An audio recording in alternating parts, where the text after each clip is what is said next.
Hello student, তোমরা কেমন আছো? আশা করি তোমরা সকলেই ভালো আছো।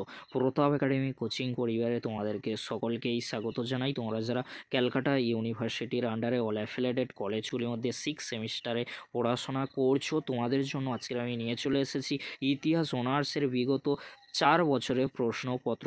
আজকের এই ভিডিওতে ইতিহাস অনার্সে 2021, 2022, 2023, 2024 সালের প্রশ্নপত্র আলোচনা করে দেব। তাই তোমাদেরকে বলবো, তোমরা যারা এখনও পর্যন্ত তোমাদের প্রিয় চ্যানেল প্রতাপ একাডেমি কোচিং চ্যানেলটি সাবস্ক্রাইব করে রাখোনি, অতি অবশ্যই করে তোমরা সাবস্ক্রাইব করে রাখো, কারণ এরকমই গুরুত্বপূর্ণ ভিডিওগুলি তোমরা যদি সাবস্ক্রাইব করে রাখো তাহলে সবার আগে পেয়ে যাবে। চলো বেশি দেরি করবো না, আজকের আমরা দেখে নেব ইতিহাস অনার্সের ডিএসসি বি3-র বিগত 4 বছরের প্রশ্নপত্র।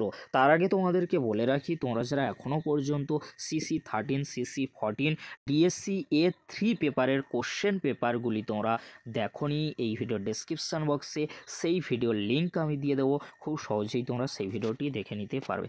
চলো আজকের আমরা দেখে নেব বিগত 4 বছরের প্রশ্নপত্র ডিএসসি বি3 পেপারের ওপর। প্রথমে তোমরা দেখে নাও 2021 সালের প্রশ্নপত্র ডিএসসি বি3 পেপারের ওপর কেমন হয়েছিল।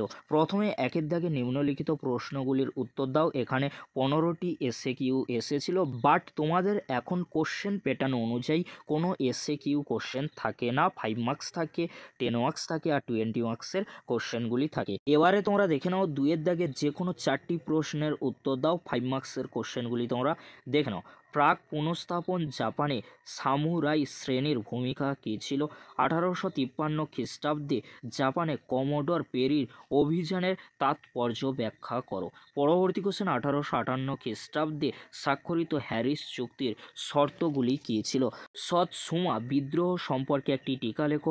মেইজি জাপানে আধুনিক শিক্ষা ব্যবস্থা গড়ে তোলার জন্যে কী কী পদক্ষেপ নেওয়া হয়েছিল?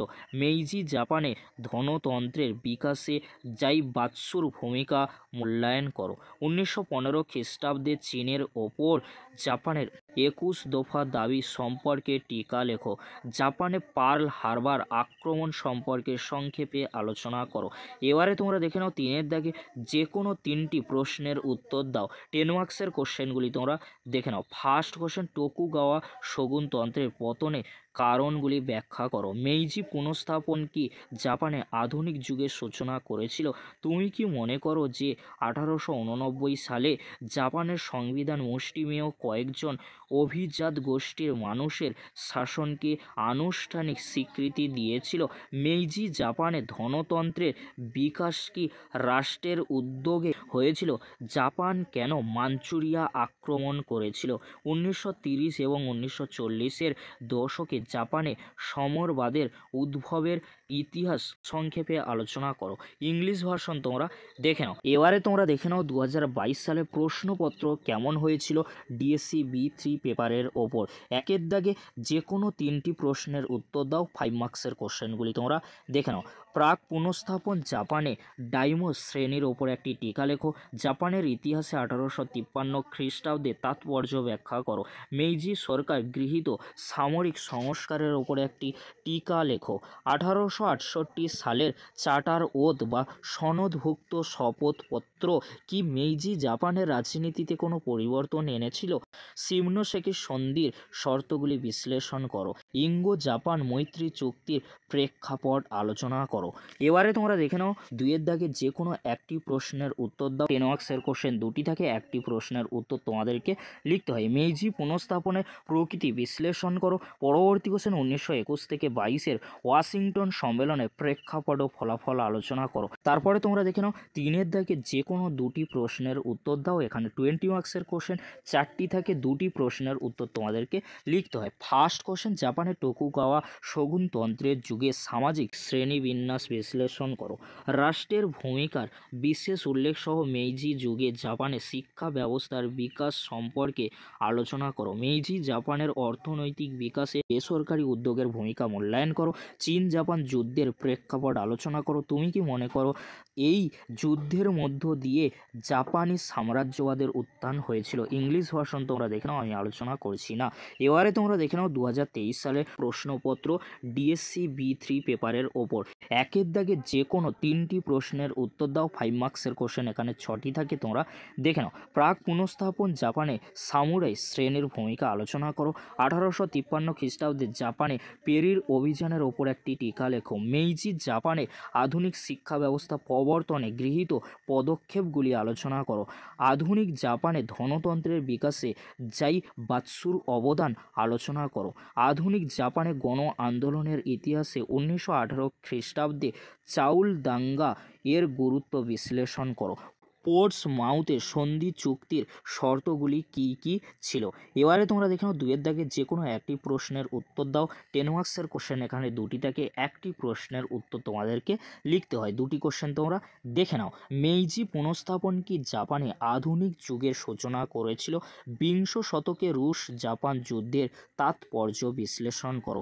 এবারে তোমরা দেখে নাও 3 এর দাগে যে কোনো 2টি প্রশ্নের উত্তর দাও। 20 মার্কসের কোশ্চেন 4টি থাকে, 4টির মধ্যে তোমাদেরকে 2টি প্রশ্নের উত্তর লিখতে হয়। 4টি কোশ্চেন তোমরা দেখে নাও। টোকুগাওয়া শোগুনতন্ত্রের পতনের মধ্য দিয়ে কি জাপানে সামন্ততন্ত্রের অবসান হয়েছিল? মেইজি জাপানের সংবিধানের প্রকৃতি আলোচনা করো। তুমি কি মনে করো যে মেইজি জাপানে শিল্পায়নের বিকাশ শুধুমাত্র রাষ্ট্রের উদ্যোগে হয়েছিল? জাপান কর্তৃক মাঞ্চুরিয়া আক্রমণের কারণ ও ফলাফল বিবৃত করো। এবারে তোমরা দেখে নাও ইংলিশ ভার্সন, আমি কিন্তু আলোচনা করছি না। এবারে তোমরা দেখে নাও 2024 সালে প্রশ্নপত্র কেমন হয়েছিল, অর্থাৎ গত বছরের প্রশ্নপত্র কেমন হয়েছিল ডিএসসি B3 পেপারের ওপর। কোশ্চেন পেপার বা প্রশ্নপত্রটি তোমরা দেখে নাও। একের দাগে যে কোনো 3টি প্রশ্নের উত্তর দাও। 5 মার্কসের কোশ্চেন এখানে 6টি থাকে, তোমরা 6টি কোশ্চেন দেখে নাও। প্রাক পুনঃস্থাপন জাপানে ডাইমিওদের ভূমিকা আলোচনা করো। মেইজি পুনঃস্থাপন বলতে কী বোঝো? সাতসুমা বিদ্রোহ বলতে কী বোঝো? মেইজি জাপানের সামরিক সংস্কারের ওপর একটি টিকা লেখো। 1915 সালে জাপানের তরফে চীনের কাছে যে 21 দফা দাবি পেশ করা হয়েছিল তার ওপরে একটি সংক্ষিপ্ত টিকা লেখো। 1930-এর দশকে জাপানে অন্ধকার আচ্ছন্ন উপত্যকা বলা হয় কেন? 2 এর দাগে যে কোনো একটি প্রশ্নের উত্তর দাও। 10 মার্কসের কোশ্চেন 2টি থাকে, 2টির মধ্যে যে কোনো একটি প্রশ্নের উত্তর তোমাদেরকে লিখতে হবে। দেখে নাও তোমরা 2টি কোশ্চেন। টোকুগাওয়া যুগে জাপানে সামাজিক পরিকাঠামোর ওপর টিকা লেখো। 1902 সালের ইঙ্গো জাপান চুক্তির পটভূমি আলোচনা করো। এবারে তোমরা দেখে নাও 3 এর দাগে যে কোনো 2টি প্রশ্নের উত্তর দাও। এখানে 20 মার্কসের কোশ্চেন 4টি থাকে, 4টির মধ্যে তোমাদেরকে 2টি প্রশ্নের উত্তর লিখতে হবে। 4টি প্রশ্ন তোমরা দেখে নাও। মেইজি জাপানে আধুনিক শিক্ষা ব্যবস্থার প্রবর্তনের উদ্যোগ ও পদক্ষেপগুলি আলোচনা করো। 1894 থেকে 95 সালে চীন জাপান যুদ্ধের কারণগুলি বিশ্লেষণ করো। শিমোনোসেকি সন্ধি চুক্তির শর্তগুলি কি কি ছিল?